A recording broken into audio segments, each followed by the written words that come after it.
Shalom.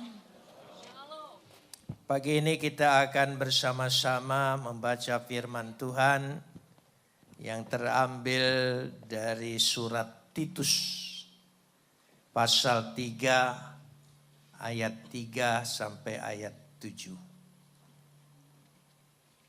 Titus pasal 3 ayat 3 sampai ayat 7. Kita akan membacanya saling sahut bersahutan. Saya akan awali ayat 3, lalu jemaat menjawab ayat yang keempat dan seterusnya saling ganti bergantian sampai tiba pada ayat 7 saja. Karena dahulu kita juga hidup dalam kejahilan, tidak taat, sesat, menjadi hamba berbagai-bagai nafsu dan keinginan. Hidup dalam kejahatan dan kedengkian, keji dan saling membenci. Ayat 4.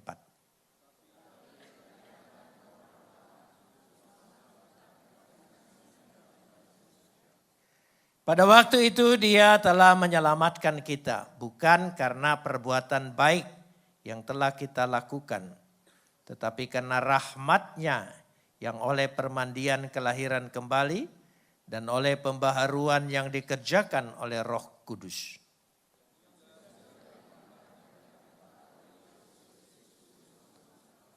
Supaya kita sebagai orang yang dibenarkan oleh kasih karunia-Nya berhak menerima hidup yang kekal sesuai dengan pengharapan kita. Kapot leha Adonai Elohenu kapot leha. Segala kemuliaan ya Adonai Tuhanku, kemuliaan bagimu. Saudara-saudara yang dikasihi Tuhan, pada pagi yang indah ini saya ingin berbicara tentang bagaimana dari budak dosa lalu diangkat menjadi anak Tuhan. Kata budak atau hamba, sebuah kata yang selalu berganti diucapkan tapi statusnya hampir sama. Budak artinya ada keterikatan, tunduk kepada keterikatan yang kuat, yang tetap, yang tidak bisa berubah. Seorang budak sebelum dibebaskan oleh tuannya, dia tidak akan bebas. Sampai turun-temurun, anak keturunannya pun menjadi budak. Itu budak. Jadi status kepemilikan budak adalah ketergantungan, ketaatan kepada seorang majikan yang menjadi tuannya. Karena itu arti budak hampir bersamaan dengan arti pemberhalaan. Jadi penyembah berhala dengan budak hampir sama karena menyebabkan apa? Keterikatan dan ketundukan yang sepenuhnya kepada satu tuan. Karena arti budak itu adalah ikatan dan ketundukan yang dipaksakan dan bangsa Israel menjadi contoh ketika mereka berada di Mesir. Mereka mengalami perbudakan yang begitu lama sehingga identitas mereka hampir-hampir saja hilang. Karenanya dikatakan pada Imamat pasal 26 ayat yang ke-13, kitab Imamat pasal 26 ayat yang ke-13. Akulah Adonai Tuhanmu yang membawa kamu keluar dari tanah Mesir. Supaya kamu jangan lagi menjadi budak mereka. Aku mematahkan kayu kuk yang di atasmu dan membuat kamu berjalan tegak. Jadi seperti kerbau yang dibajak, mengerjakan pembajakan, dia ada kayu kuk di atas lehernya. Sehingga dia harus tunduk dengan perintah-perintah itu. Itulah artinya. Sesungguhnya manusia tidak ada seorang pun yang bebas. Semua menjadi budak. Tanpa terasa kita adalah semua budak. Tidak ada manusia yang bebas. Ya, karena itu kita tunduk kepada sesuatu yang di atas kita. Yang lebih tinggi dari kita. Yang lebih berkuasa dari kita. Kita tunduk dengan itu. Di dalam Yohanes pasal 8 ayat 34 saya ingin ungkapkan dulu. Ya, dikatakan situ. Kata Yesus kepada mereka, aku berkata kepadamu Sesungguhnya setiap orang berbuat dosa, tolong sambung. Adalah apa? Adalah budak dosa. Dan itu mengikat. Sehingga ikatannya begitu kuat sekali. Siapa yang bisa lepas dari dosa? Saudara bisa melupakan sedikit, tapi tidak bisa melepaskan. Dia selalu menuntut. Tidak ada seorang pun yang bisa. Ya. Sehingga dia tuntutannya ada di dalam pribadi kita. Ketika engkau sedikit lupa, tapi ketika engkau berada dalam dirimu sendiri, engkau selalu dituntut. Tidak ada orang yang bisa menghapus dosa di dalam dirinya. Tidak ada. Dia akan menuntut terus. Sehingga manusia itu jiwanya menjadi tertekan. Pikirannya, hidupnya kurang berkembang dan terus. Tidak maksimal pencapaian manusia yang diinginkan oleh Tuhan. Tidak. Dia selalu menjadi sebuah hamba. Ada orang yang menjanjikan kemerdekaan, dikatakan Petrus kepada orang lain. Padahal dia sendiri adalah hamba dari kebinasaan itu. Sehingga seorang pun tidak bisa dibebaskannya. Orang-orang yang berdosa, yang belum ditebus, berada dalam ketetapan dosa. Upah dosa adalah maut. Jelas sekali di situ. Saya ingin memberikan seperti ini. Ketika kita dibelenggu oleh dosa, kita dibebaskan oleh Kristus. Seperti ayat yang kita baca. Kita merdeka, bebas. Lalu saya ingin tanya, bebas dari apa? Dari dosa. Lalu apa yang kita lakukan? Kita bebas, kita merasa bebas atas diri kita. Kita menentukan, kita lupa yang membebaskan itu kasih karunia. Yang membebaskan itu ada pelakunya. Jangan merasa saudara bebas, merdeka, seolah-olah tidak ada kewajiban, tidak ada tanggung jawab lagi. Ini kesalahan besar orang Kristen. Kebanyakan seperti itu. Dia merasa tidak ada tanggung jawab lagi. Dia dibebaskan oleh siapa? Oleh kuasa siapa? Dia ditebus oleh siapa? Oleh Yesus. Seharusnya orang itu menundukkan dirinya kepada Yesus. Tapi banyak orang Kristen tidak. Saudara, nanti beberapa hal kita akan kasih contoh. Jadi ketika kita merasa kita bebas, merdeka, menentukan diri sendiri, bebas dari apa? Ini kesalahan besar bagi pemikiran orang Kristen. Dia dibebaskan oleh kasih karunia. Dibebaskan oleh kasih Tuhan. Kasih itu atau cinta itu bukan ide, bukan rumusan. Itu perbuatan. Cinta itu perbuatan. Kalau cinta hanya sekedar kata-kata, saya percaya Anda tidak akan berumah tangga. Karena cinta itu adalah tanggung jawab. Karena kasih Tuhan membebaskan kita, membuat kita menjadi anak-anaknya, diangkat menjadi anaknya. Kita punya tanggung jawab kepada Tuhan kita yang baru, yaitu Tuhan. Ya, ketundukan kita, keterikatan kita kepada Tuhan. Sekarang saya kasih contoh. Ketika kita melihat orang-orang percaya kepada Tuhan, katanya, tampak lewat kasih karunia, tampak lewat Yesus Kristus yang menebus dia. Dia membuktikan iman percayanya berdasarkan hukum Taurat. Dia ikuti hukum Taurat itu untuk membuktikan bahwa dia percaya pada Tuhan. Dia buktikan. Dan itu juga banyak kita lihat contoh di Indonesia. Dia buktikan. Lalu kita dibebaskan, menerima kasih karunia Tuhan. Apa pembuktian kita? Apa pembuktian kita? Bahwa kita sudah menerima kasih karunia. Pembuktian kasih Tuhan yang begitu besar. Karena begitu besar kasih Tuhan akan isi dunia ini, maka Dia, apa ayat yang paling populer? Mengaruniakan anaknya yang tunggal. Kasih itu perbuatan, bukan perkataan. Bukan hanya sekedar pernyataan. Dia korbankan anaknya yang tunggal.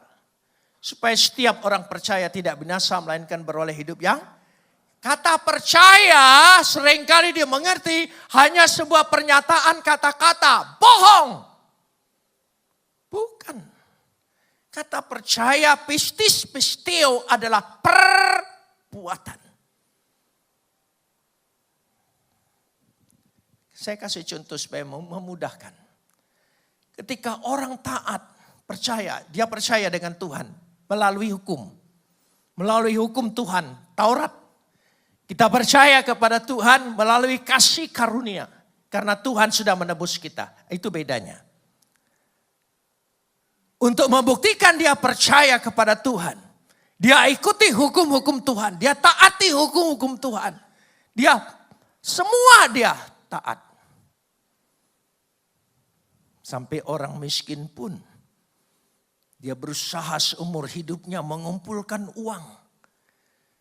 Buat untuk pergi ibadah. Seumur hidup sekali. Hanya untuk melaksanakannya. Dia tidak bercita-cita setelah dia keluar. Kumpulkan uang semua yang seumur hidup dia buat. Ya, dia korbankan semua. Dia tidak berpikir bakal dapat keuntungan dari situ. Tidak. Dia hanya ingin membuktikan, aku percaya Tuhan yang ku percaya, aku taati hukumnya. Begitu hebatnya.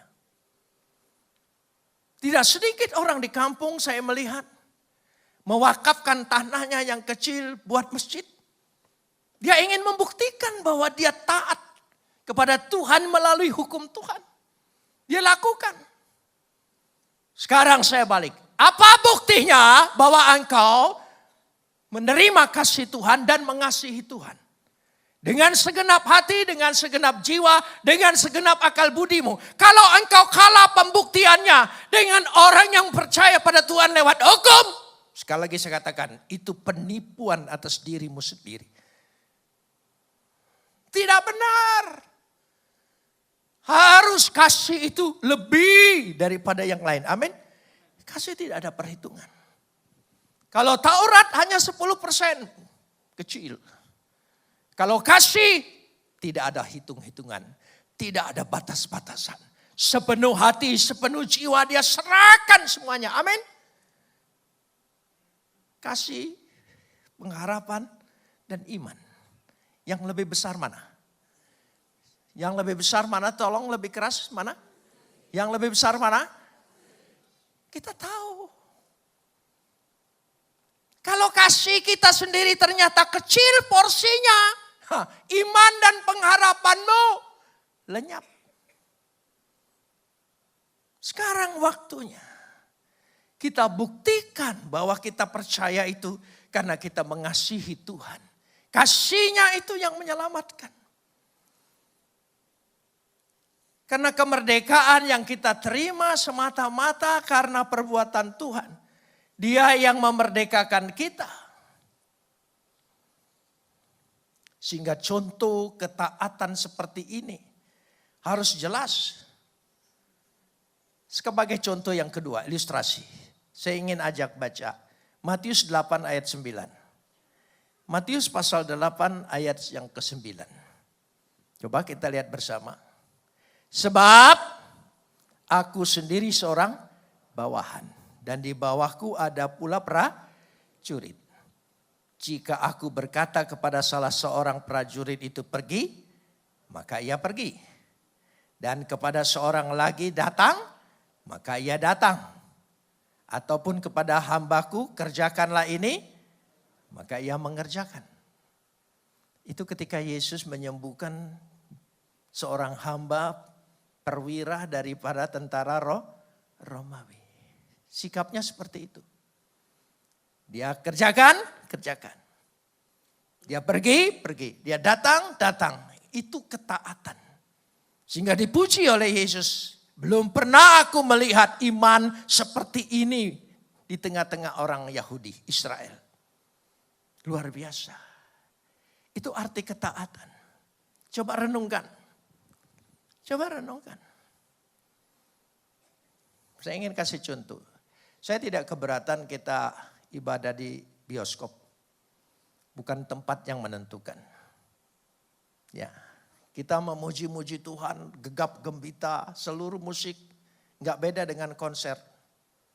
Saya tidak keberatan, itu baik. Karena itu sudah menjadi, katakanlah, perkembangan dari cara orang menyembah Tuhan. Tapi saya ingin tanya, kita datang ke tempat ini, kita tahu ini ada apa? Bioskop. Kita tahu ini mall.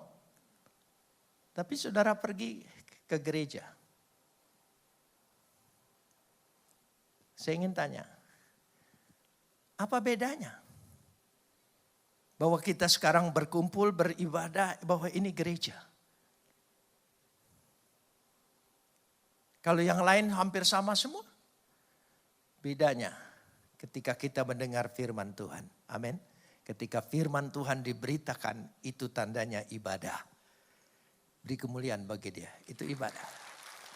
Tempat, ya, liturgi itu tidak menentukan. Yang menentukan ketika kita mendengar firman Tuhan. Dan mendengarkan firman Tuhan sambil berjanji dalam hatiku, Tuhan, aku ternyata kurang mengasihi Engkau. Aku hanya kata-kata. Aku kurang. Ampuni aku. Robah aku. Ketika kasih itu melampaui dan masuk dalam diri kita, Engkau berubah. Kita semua berubah. Amin. Katakan, saya berubah. Ya, bukan. Ketika kita berubah oleh kasih Tuhan itu, merubah kita, pandangan kita, corak hidup kita, cara hidup kita, dia rubah semua. Saya percaya masalah yang engkau hadapin pun dapat dirubah oleh dia. Sakit penyakitmu berubah menjadi kesembuhan yang luar biasa. Katakan amin. Jadilah. Amin. Kasih Tuhan. Dia kerjakan itu karena dia mengasihi. Perhatikan semua. Dari sejak dia mengubah air menjadi anggur. Karena dia mengasihi supaya keluarga itu tidak kena aib. Supaya pesta pernikahannya diselamatkan. Dia menyembuhkan orang kusta karena kasihnya. Semua mujizat dia lakukan karena kasihnya. Saudara mengharapkan mujizat Tuhan terjadi di tempat ini? Satu modalnya apa? Kasihi Tuhanmu dengan segenap hatimu, dengan segenap jiwamu, dengan segenap akal budimu. Saudara perhatikan, jangan dirubah. Segenap hati. Jujur, kita segenap hati. Segenap jiwa. Coba orang jatuh cinta. Kalau hanya kata-kata yang kosong, pasti saudara katakan gombal itu. Ya. Kira-kiranya banyak Kristen gombal. Ya, jangan-jangan kita juga Kristen gombal. Ngomong tidak ada isi. Katanya mengasihi Tuhan tapi tidak ada isinya. Tidak bisa bermain-main dalam percaya Yesus. Jangan saudara pikir bisa berleha-leha. Ini akhir zaman. Ini waktunya engkau bersungguh-sungguh. Amin. Ya, waktunya. Orang tua, ketika seorang anak, dikatakan di sini. Oleh Galatia pasal 4 ayat 7. Galatia pasal 4 ayat 7. Ya, dikatakan apa?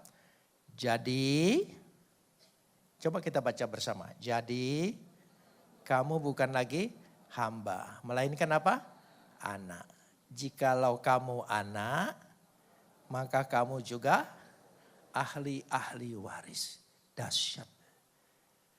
Kita bukan lagi hamba tapi anak. Nah, saya ingin kasih tahu kenapa konsep ini. Budak bisa dibebaskan dengan 3 cara. 1, dibayar tunai, lunas sesuai harga yang dituntut oleh tuan yang pertama. Bayar lunas. Sekarang saya tanya, saudara sudah dibayar lunas? Oleh siapa? Yesus. Yesus sudah serahkan apa? Tubuhnya. Makanlah tubuhku, minumlah darahku. Lunas. Tetelestai, selesai. Tidak ada utang piutang lagi. Yang kedua, seorang budak bisa bebas karena dinikahi menjadi istrinya. Kita bebas. Makanya jemaat Tuhan itu disebut mempelai laki perempuan. Kita sudah menikah. Kita terikat. Yang ketiga, kita diadopsi menjadi anak. 3 hal ini. Semua ada pada kita. Dibayar lunas sudah. Menjadi mempelai Tuhan sudah. Dan diadopsi menjadi anak. Barang siapa percaya kepadanya, ya, diangkat, diberi kuasa untuk menjadi anak. Yohanes 1 ayat 12. Luar biasa. 3 hal sudah semua. Saudara kita anak. Ahli waris. Anak itu punya hak.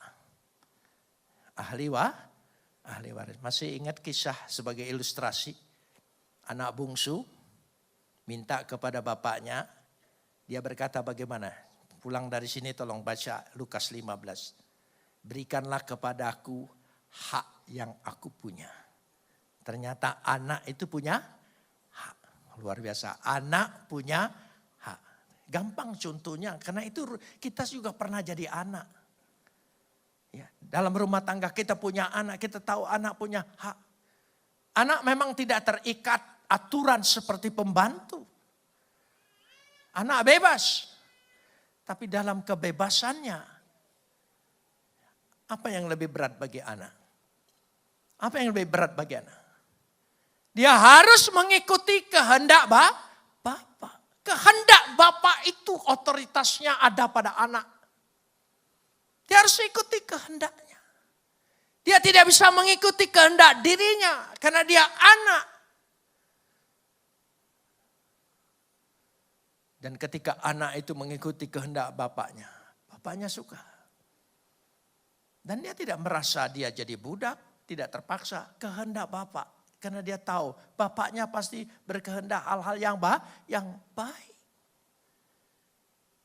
Sekarang saya tanya, kita balik lagi. Kita bersama-sama merenungkan. Apa kita ini mengikuti kehendak Bapa atau kehendak diri kita sendiri? Ayo jujur. Padahal doa itu dari pertama, doa Bapa kami. Jadilah kehendak-Mu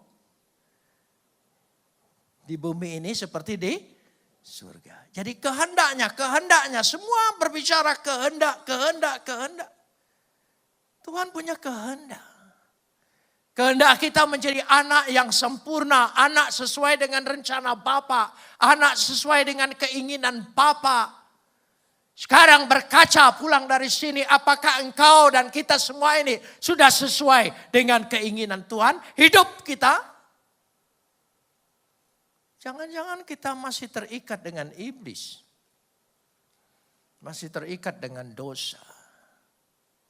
Kita masih berpura-pura dalam hal seperti itu. Pagi ini kita renungkan sungguh-sungguh. Sehingga kita kelak tidak akan menyesal bahwa kita adalah ahli waris. Ahli warisnya. Pertanyaan saya. Waris itu pasti atau tidak? Ya, waris. Kalau engkau anak, kita memperoleh kepastian. Jadi tidak usah minta masuk sorga. Sorga itu sudah bagian kita. Katakan amin. Sorga sudah bagian. Tapi orang yang bakal masuk sorga, ciri-ciri hidupnya kelihatan. Kalau perilaku hidupnya, segalanya tidak layak di sorga, silakan ke sorga tetangga. Saudara. Iya. Kalau kita tetap punya ciri-ciri sendiri, iya. Saya ingin kasih contoh. Saya orang Palembang asli. Dari keluarga Kemas. Saya dididik. Supaya berbeda dengan anak yang lain. Katakanlah dalam Palembang, jangan sama dengan anak kampung. Kamu beda. Apa bedanya? Ketika ada orang jualan lewat. Ya, kami kalau teriak dimarahin. Ya, pempek, dimarahin. Dimarahin. Tidak boleh teriak. Tidak boleh teriak-teriak. Itu anak kampung. Anak keluarga Kemas tidak boleh. Kamu kejar dia. Sampai dekat bilang, pempek. Nah, baru saudara. Jadi ada pola hidup, tingkah laku, perilaku yang berbeda. Itu baru tingkatan Kemas, nggak ada apa-apanya. Ya. Sekarang sudah tidak berlaku lagi itu. Dulu dianggap masih berlaku. Saya pernah ketemu orang Palembang. Ya, sambil saya makan martabak har, keluar dari sana. Lalu di situ dia sedang jualan majalah. Keluar dari situ dia lihat saya. Dia bilang, Bang Cek, orang Palembang ya? Orang Palembang. Iya, saya bilang. Orang Palembang. Oh, saya juga orang Palembang. Dulu Jalan Sudirman ini sebagian besar ini punya nenek moyang saya. Hebat sekali. 7 turunan, hartanya tidak habis. Luar biasa. Lalu saya tanya, kenapa kamu sekarang jualan majalah? Oh, masalahnya saya keturunan ke-8. Sudah habis waktunya. Nah, kita tidak ahli waris seperti itu. Tidak ada daluwarsa bagi kita. Amin. Ya, tapi buktikan kita ini memang sungguh-sungguh anak Tuhan. Rumah tangganya, perkataannya, janjinya, usahanya. Amin.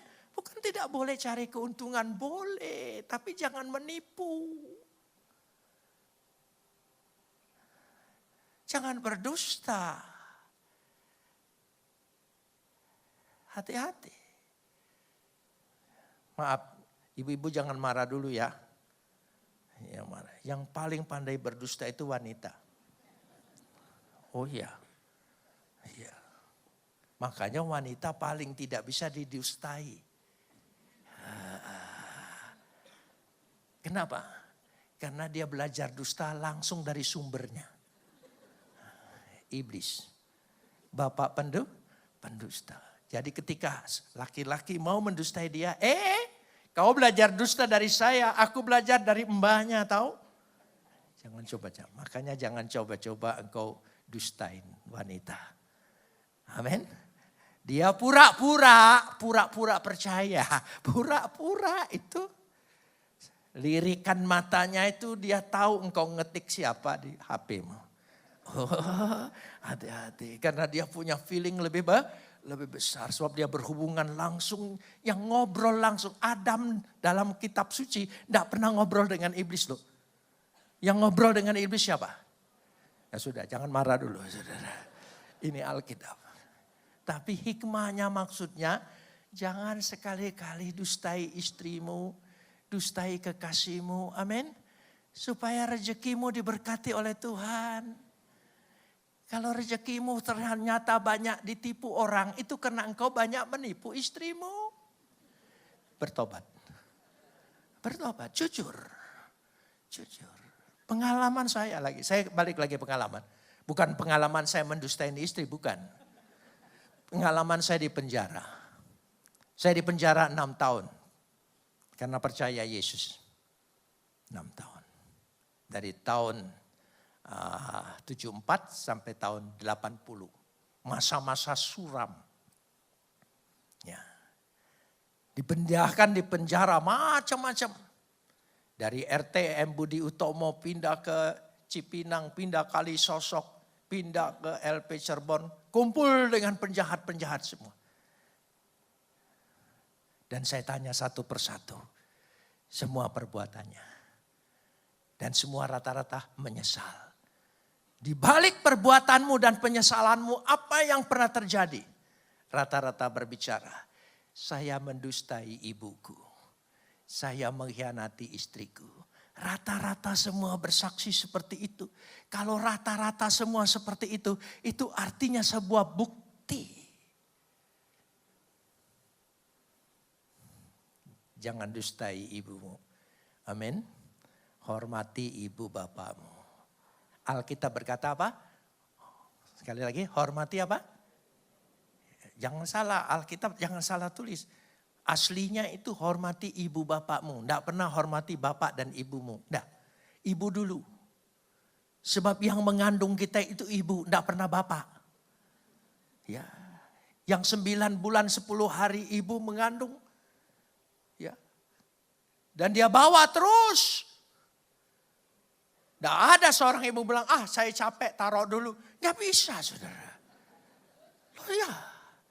Setiap bayinya bergerak berapa saraf yang harus putus dari ibu itu. Karena itu wanita itu setelah masa tuanya lebih rentan daripada laki-laki. Hormati. Saudara ingin diberkati? Hormati ibumu. Amin. Beri kemuliaan bagi dia. Pulang dari sini kalau ibumu tidak ada, ya datang ke rumahnya. Banyak warung di sini, saudara. Bawa makanan kesukaan dia. Janji, amin? Aminnya sedikit, amin? Oh ya. Tidak mungkin saudara kekurangan. Hormati. Dan hargai istrimu. Istrimu itu dia mengasihi. Coba buktinya kasih. Suami istri membuktikan dia sangat mengasihi keluarganya. Ibu-ibu. Enggak beda pembantu kan.